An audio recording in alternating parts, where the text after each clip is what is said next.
MLC Duvvada family drama రోజుకో మలుపు తిరుగుతోంది. దివ్యల మాధురి నుంచి తన భర్త దువ్వాడ శ్రీనివాస్కు ప్రాణహాని ఉందని అన్నారు దువ్వాడ వాణి. శనివారం అర్ధరాత్రి దివ్యల మాధురి దువ్వాడ నివాసంకు వచ్చిందని తెలిపారు. అయితే తన భర్త దువ్వాడ శ్రీనివాస్కి ఏదైనా జరిగితే తాను తన పిల్లలు రోడ్డున పడతామని వ్యాఖ్యానించారు.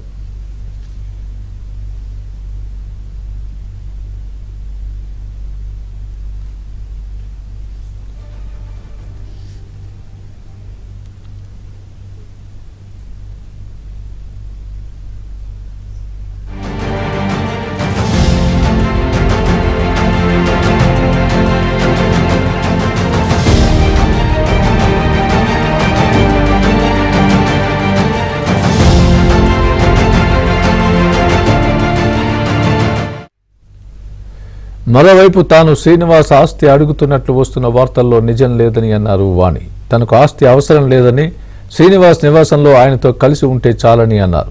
10 రోజులు రెస్ట్ తీసుకుంటానని తెలిపిన దివ్యల మాధురి తన భర్త శ్రీనివాస్ నివాసానికి వచ్చిందని ఆవేదన వ్యక్తం చేశారు. ఈ విషయంలో పోలీసులు రక్షణ కల్పించాలని వాణి కోరారు.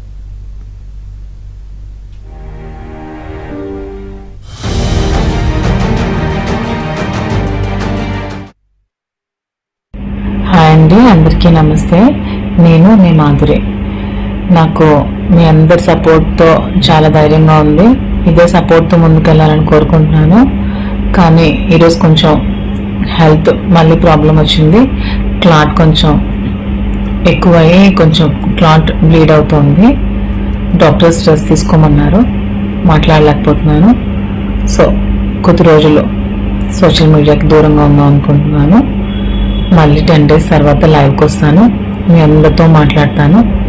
నాకు సపోర్ట్ చేస్తున్న మీ అందరికీ చాలా చాలా థ్యాంక్స్.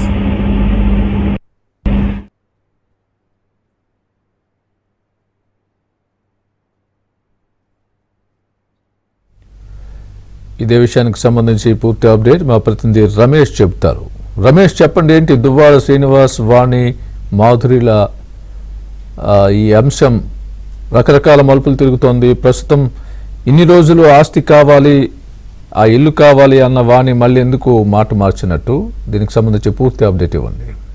స్వామి, ప్రధానంగా ఏదైతే ఎమ్మెల్సీ దువ్వాడ శ్రీనివాస్ సంబంధించినటువంటి కుటుంబ వివాదం ఉందో ఇది ఈ రోజుకు మలుపు తిరుగుతోంది. ముఖ్యంగా నిన్నటి వరకు కూడా దాదాపుగా 10 రోజులుగా వాణి దువ్వాడ శ్రీనివాస్ నివాసం వద్ద ధర్నా నిర్వహిస్తున్నారు. అయితే ఇప్పటి వరకు కూడా వాణి ఏదైతే దువ్వాడకు సంబంధించినటువంటి ప్రస్తుతం ఉంటున్నటువంటి నివాసం ఉందో ఆ నివాసం కూతుర్ల పేరున బదలాయించాలనేటటువంటి తోటి ఆస్తులన్నీ కూడా పంపకం జరగాలి. ఆ తర్వాత దువ్వాడ శ్రీనివాస్ ఎలా పోయినా తమకు అవసరం లేదు అనేటటువంటిది ఆమె చెప్తూ వస్తున్నటువంటి మాట. కానీ ఈరోజు సడన్ గా ఆమె కొన్ని సంచలనమైనటువంటి వ్యాఖ్యలు చేశారు. తనకు 5 డిమాండ్లు ఏవైతే పెట్టానని చెప్పి ప్రచారం జరుగుతుందో అందులో వాస్తవం లేదు, తన ఆస్తి చిల్లిగవ్వ కూడా అడగలేదు అనేటటువంటి ఒక విషయం చెప్పారు. దాంతో పాటుగా ముఖ్యంగా శ్రీనివాస్ తమతో పాటు ఉంటే చాలు, ఆయన ప్రాణానికి ముప్పు ఉంది అనేటటువంటి కొన్ని ఆరోపణలు కూడా చేశారు. సంచలనమైనటువంటి ఆరోపణలు. ముఖ్యంగా నిన్న రాత్రి అర్ధరాత్రి సమయంలో 2 గంటల ప్రాంతంలో ఎవరైతే ఈ దువ్వాడ శ్రీనివాసు అక్రమ సంబంధం నిలుపుతున్నారు మాధురి అనేటటువంటి మహిళతో అనేటటువంటి ఆరోపణలు చేస్తున్నారో ఆ మహిళ నిన్న అర్ధరాత్రి దువ్వాడ నివాసం ఉంటున్నటువంటి ఇంటికి వచ్చారు అనేటటువంటిది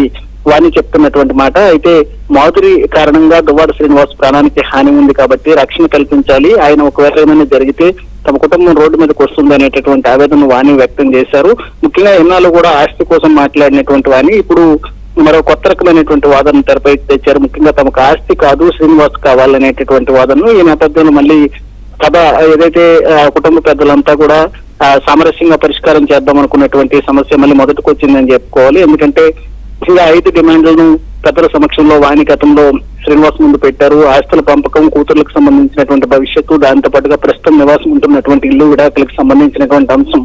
అయితే ఇప్పుడు శ్రీనివాస్ ఉంటున్నటువంటి నివాసం మినహా మిగతావన్నీ ఇవ్వడానికి శ్రీనివాస్ అంగీకరించారు. ఈ నేపథ్యంలో మళ్ళీ వాణి తనకు శ్రీనివాస్ తోనే ఉంటాను, తనకి ఎలాంటి ఆస్తి అవసరం లేదని చెప్పి ఏదైతే ప్రకటన చేశారో ఈ ప్రకటన నేపథ్యంలో మొత్తం వివాదం అంతా మళ్ళీ మొదటికి వచ్చిందని చెప్పుకోవాలి. అయితే మాధురి ఈ రోజు ఒక వీడియోను కూడా సెల్ఫీ వీడియోని రిలీజ్ చేశారు. ప్రధానంగా తాను 10 రోజుల పాటు రెస్ట్ లో ఉంటాను, మీడియాకు కానీ సోషల్ మీడియాకు కానీ అందుబాటులో ఉండనని చెప్పి ప్రకటించారు.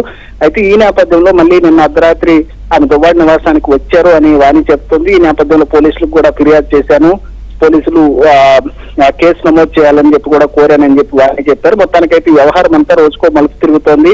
ఎప్పటికీ దీనికి పులి స్టాప్ పడుతుంది అనేటటువంటిది కూడా అంతు చిక్కటం లేదు. ఎందుకంటే ప్రతిరోజు కూడా దాదాపుగా 15 రోజుల నుంచి వాణి కుమార్తెలు అక్కడ ధర్నా చేస్తున్నారు. అయినప్పుడు కూడా శ్రీనివాస్ కూడా పట్టుబెట్టడం లేదు, వాణి కూడా పట్టుబెట్టలేటువంటి పరిస్థితి. మొత్తానికైతే వ్యవహారం ప్రతిరోజు కూడా ఒక్కొక్క కొత్త మార్గంలో వస్తున్నటువంటి పరిస్థితి కనబడుతుంది. మొత్తానికైతే ఈ వ్యవహారం అంతా గమనిస్తున్నటువంటి జిల్లా వాసులు మళ్ళీ ఈ వాణి శ్రీనివాసుల మధ్య నెలకొన్నటువంటి వివాదం మళ్ళీ మొదటికి వచ్చింది అనేటటువంటి భావనలో ఉన్నటువంటి పరిస్థితి కనబడుతోంది స్వామి.